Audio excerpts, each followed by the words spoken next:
بسم الله الرحمن الرحيم.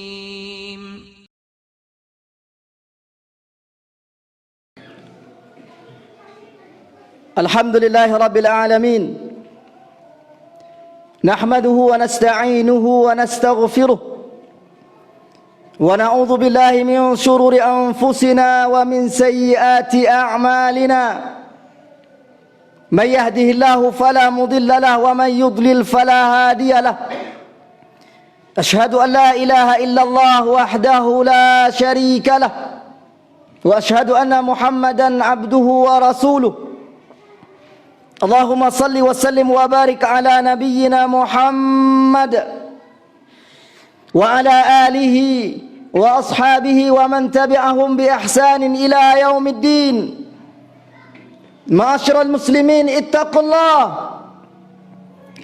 الله فقد فاز المتقون.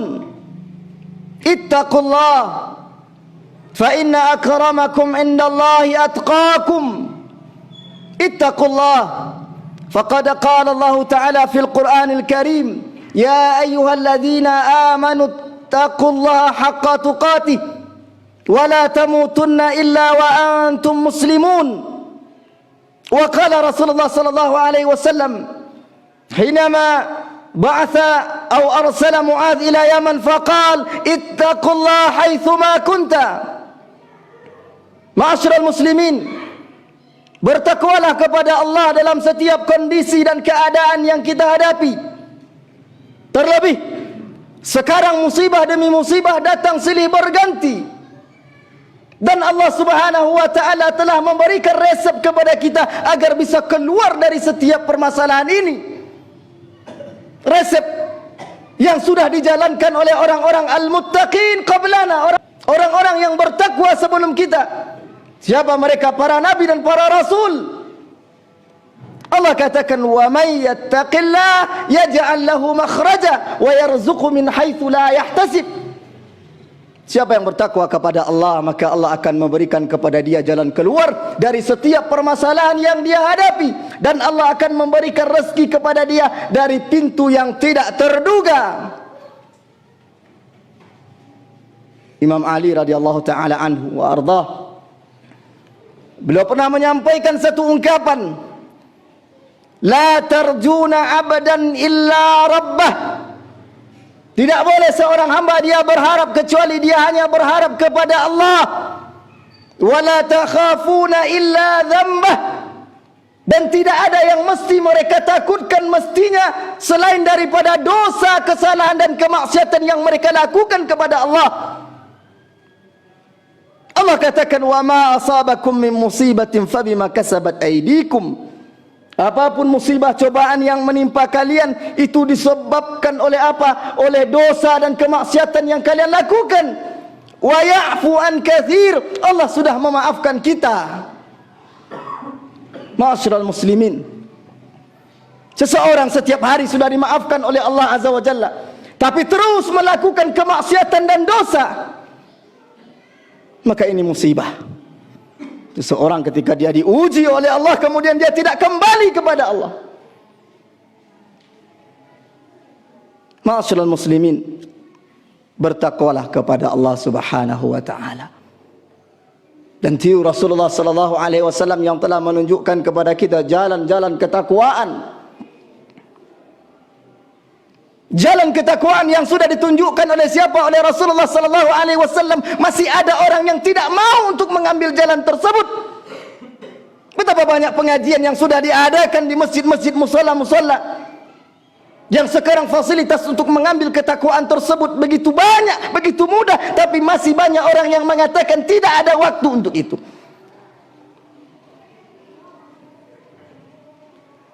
Kaum muslimin, penyampaian khutbah kita pada kesempatan kali ini akan kita ambilkan dari salah satu kitab kecil yang dikarang oleh salah seorang ulama.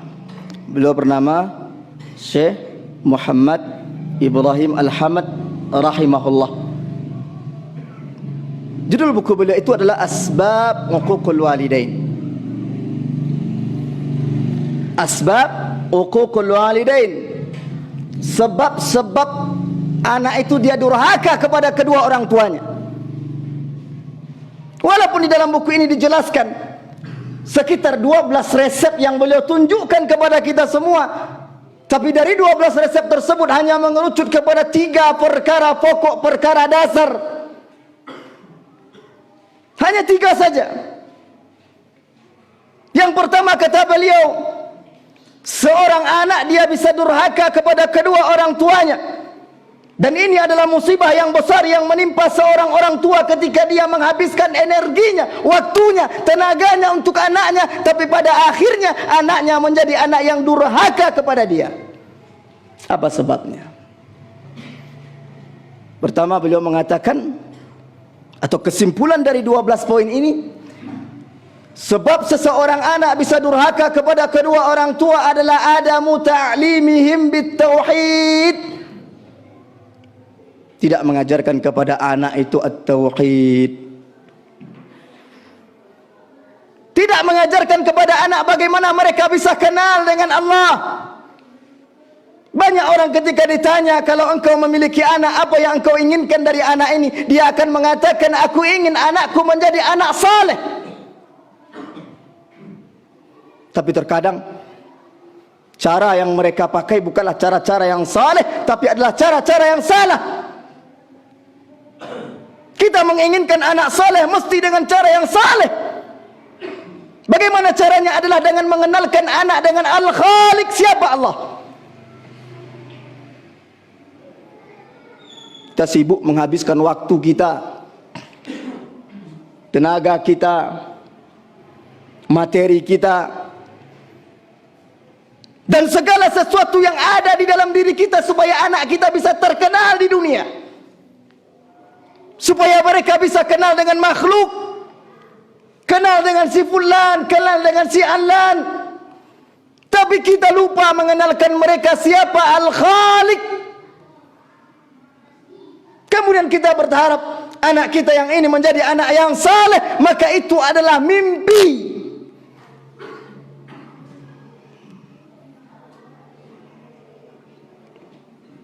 Musibah yang besar ketika kita berada di akhirat. Kita menyangka memiliki anak yang banyak dan itu akan membantu kita.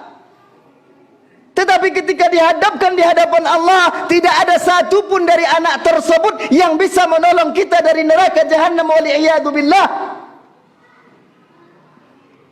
Kenapa? Karena kita sibuk mengenalkan anak kita dengan makhluk. Untuk les-les dunia kita habiskan uang kita begitu banyak, kaum muslimin.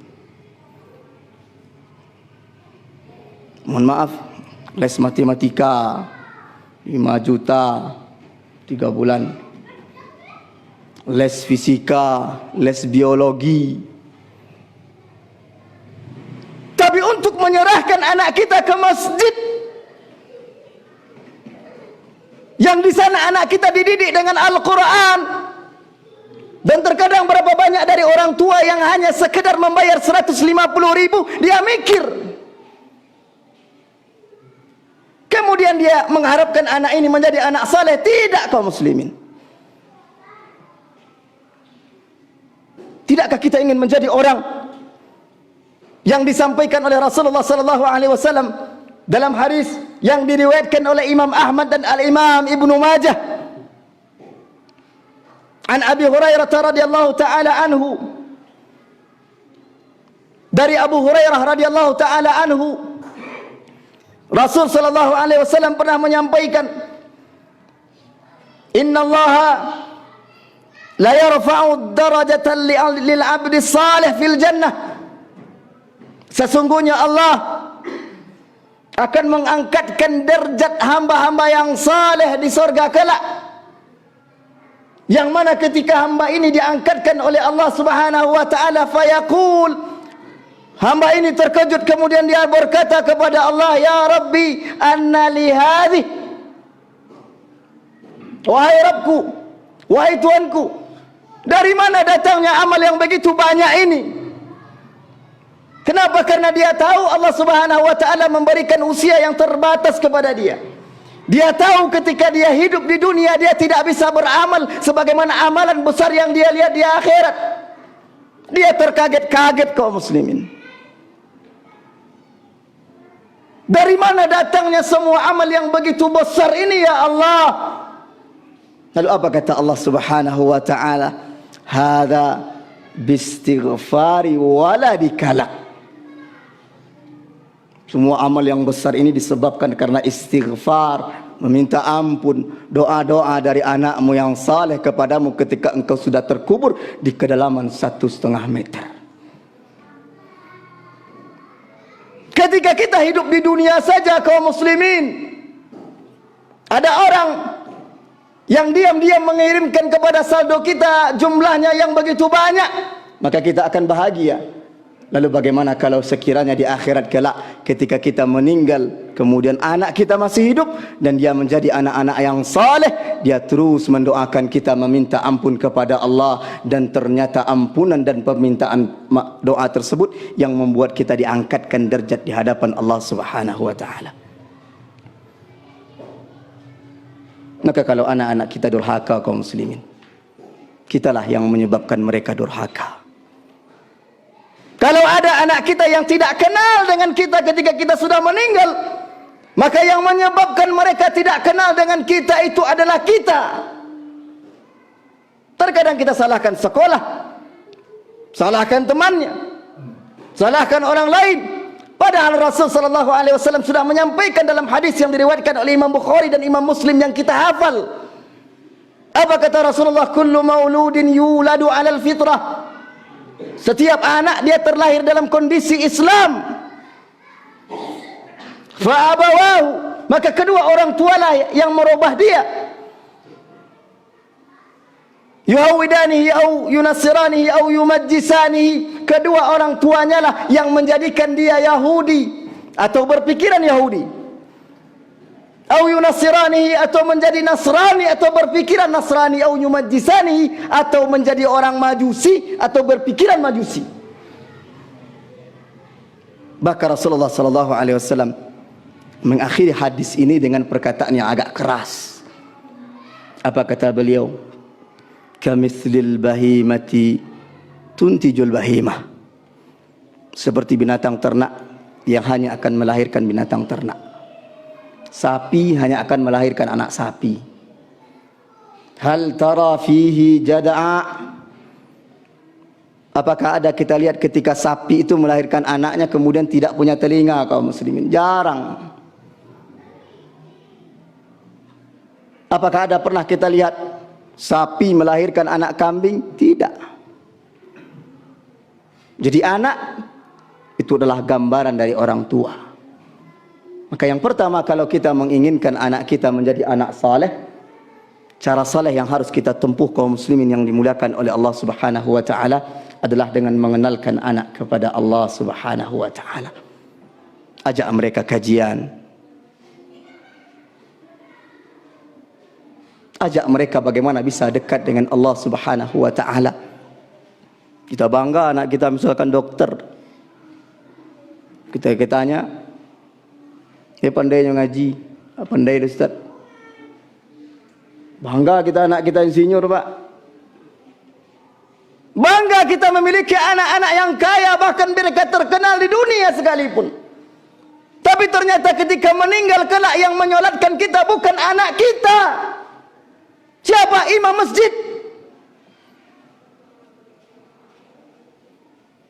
Banggalah ketika anak kita itu mendekat jadi orang-orang yang dekat dengan Allah.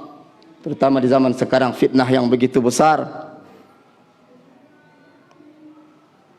Siapa yang akan menjaga mereka? Kita. Kemudian yang kedua kaum muslimin, rahimani wa rahimakumullah. Kalau kita menginginkan anak kita menjadi anak yang saleh, atau agar anak kita tidak durhaka kepada kita, durhaka kepada Allah Subhanahu wa taala, adalah dengan mengenalkan anak kita siapa itu Rasulullah sallallahu alaihi wasallam. Syekh Muhammad Hassanah hafizahullah, salah seorang ulama di Mesir, ketika beliau memberikan komentar atau muqaddimah dalam kitab salah seorang ulama, Mahmud Al-Misri hafizahullah, kitab yang berjudul Suwar min Hayatil Anbiya was-Sahaba wat Tabi'in, yang itu alhamdulillah sudah diterjemahkan ke dalam bahasa Indonesia. bagaimana perjalanan para nabi dan rasul dan orang-orang yang saleh. Tidak tahu terjemahannya, ada sekitar 3 atau 4 jilid. Syekh Muhammad Hasan ketika beliau memberikan muqaddimah di kitab tersebut, karena memang pembahasan pertama yang dibahas di kitab tersebut adalah qadrun Nabi sallallahu alaihi wasallam indallah. Bagaimana posisi Rasulullah sallallahu alaihi wasallam di hadapan Allah. Maka Syekh Muhammad Hasan mengatakan bahwasanya setiap umat mereka akan membanggakan rijal, mereka akan membanggakan orang-orang terhebat mereka. Setiap umat, orang Yunani akan membanggakan tokoh-tokoh Yunani, orang-orang kafir akan membanggakan tokoh-tokoh kafir mereka, orang-orang Masihi akan membanggakan tokoh mereka. Dan apa kata Syekh Muhammad Hasan? Maka tidak ada umat yang bisa membanggakan selain Rasulullah SAW yang terbaik yang harus mereka banggakan. Tapi coba kita lihat realita yang terjadi di anak-anak kita sekarang. Bagaimana mereka menjadi orang-orang man tasyabbaha biqaumin fahuwa minhum. Coba lihat gaya rambut mereka, gaya berbicara mereka, gaya jalan mereka, apakah sudah sesuai dengan apa yang diajarkan oleh Rasulullah? Apakah mereka menjadi orang-orang yang bangga dengan Rasulullah sallallahu alaihi wasallam? Usia 13 tahun, usia 14 tahun, tapi sudah bangga ingin beruban kaum muslimin. Coba lihat bagaimana umat sekarang itu mereka dibuat lari dari kebanggaan yang seharusnya. Siapa Rasulullah sallallahu alaihi wasallam? Manusia terbaik bila khilaf. Bisa tak kita menjadikan anak-anak kita itu menjadi anak-anak ghuraba? Anak-anak yang terasing di tengah-tengah umat Islam itu sendiri. Sebentar lagi masuk tahun baru ini. Kita lihat bagaimana anak-anak muda kita.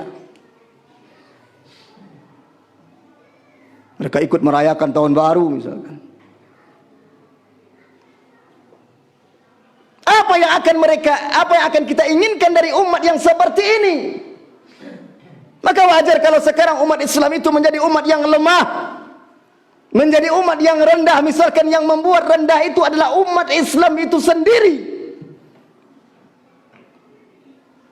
Maka tanggung jawab orang tua adalah bagaimana mereka bisa mengenalkan siapa Rasulullah kepada anaknya. Dan kenallah anak awak dengan Ronaldo, Pak. Anak-anak kita itu tidak dikenalkan dengan sejarah misalkan. Ketika disebut Spanyol, apa yang terbayang di kepala anak-anak kita? Real Madrid, klub-klub bola. Mereka lupa bahwasanya umat Islam pernah menguasai dunia dari sana. Ketika disebutkan Granada, apa yang terbayang? Maka ini adalah tugas besar siapa? Kedua orang tua. Kita menjadi orang yang memberikan kepada mereka fasilitas, yang fasilitas tersebut menjadi tuntunan bagi mereka. Coba Ustaz, zaman lama itu kini banyak orang tua setelah memberikan HP kepada anaknya kemudian tidak pernah diperiksa, Pak. Berikan HP lepas. Itu nanti ketika anaknya lah mulai bergaya, gaya moha atau gaya apa namanya itu, dengan rambut yang sudah memerah padahal usianya masih 12 tahun. Bangga berkumis daripada berjenggot. Siapa yang disalahkan? Anaknya yang salah. Lagi HP sia ranggainya. Terus ba'ala Ustaz, kalau mau memberikan HP, coba bisa nak kita kontrol itu. Yang banyak orang tua yang takut kepada anaknya. Jadi HP takutnya ke anaknya boleh. Pernah tak kita kontrol? Buatkan jadwal misalkan setiap hari Senin dan Kamis adalah waktu bagaimana kita mengontrol isi HP anak kita. Apa yang dilihat anak kita, apa yang dikagumi oleh anak-anak kita. Apakah mereka melihat kajian atau bagaimana melihat kemaksiatan yang ada. Pernah tak kita kontrol? Kita berikan kemudian kita lepaskan begitu saja. Misalkan pesantren. Ayah pesantrennya tidak tegas dong. Oh iya pesantrennya itu tidak tegas dah Ustaz. Tak bisa anak bawa HP ke pesantren. Siapa yang berikan HP? Kita. Maka mimpi kaum muslimin yang dimuliakan oleh Allah, kalau kita menginginkan anak saleh, tapi ternyata cara yang kita tempuh adalah cara yang salah. Bagaimana cara yang salah? Kita tidak mengenalkan kepada anak kita siapa Rasulullah sallallahu alaihi wasallam. Umat-umat sebelum kita, mereka bangga dengan Rasulullah sallallahu alaihi wasallam. Kalau bagaimana dengan anak kita, dari gaya berpakaian mereka, dari gaya berbicara mereka, dari gaya bersikap mereka, sudahkah mereka sesuai dengan apa yang diajarkan oleh Rasulullah sallallahu alaihi wasallam? Kemudian poin ketiga kaum muslimin rahimani wa rahimakumullah adalah bagaimana ketika kita sudah kenalkan anak kita dengan Allah,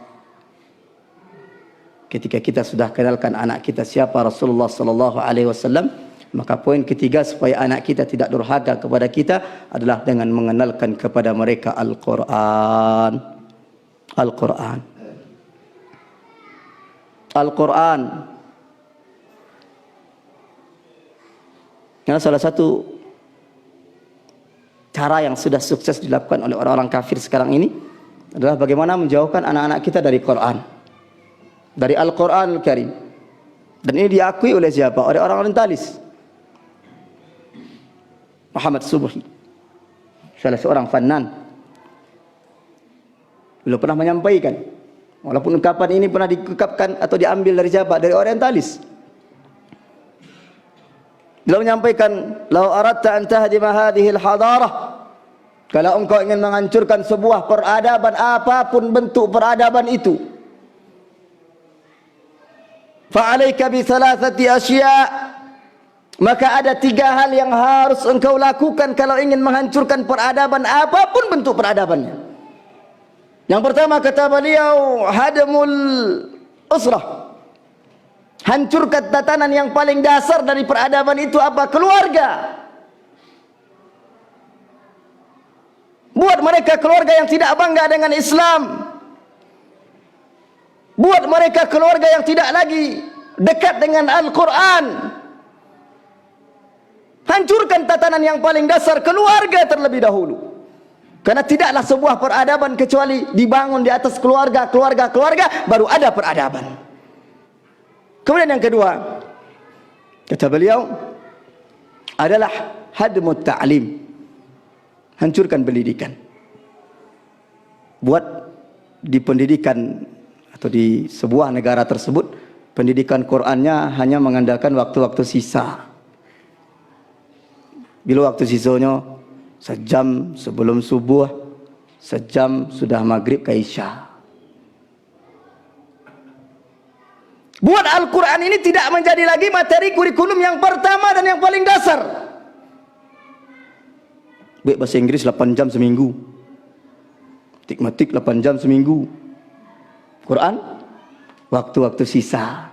Kapan sisanya? Sejam sebelum subuh, atau terkadang sejam sesudah subuh, sejam sesudah maghrib. Atau berharap pula hafalan anak wajah di mutqim. La hawla wa la quwata illa billah. Tak bisa kaum muslimin. Kemudian yang ketiga adalah hadmul qudwah. Hancurkan qudwah, tokoh yang ada di tengah umat. Ada tokoh muncul, cari celah, hancurkan.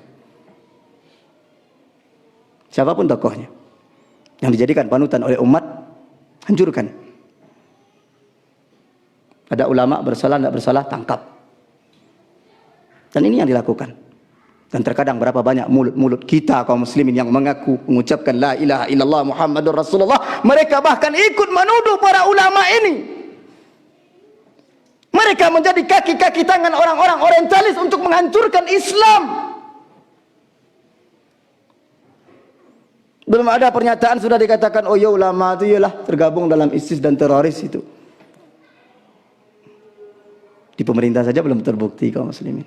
Kaum muslimin, kita simpulkan apa yang kita sampaikan, Pak. Maka sebab seorang anak bisa durhaka kepada kedua orang tuanya, yang pertama adalah ketika kita menjauhkan anak kita dari Allah, tidak mengajarkan tauhid kepada mereka.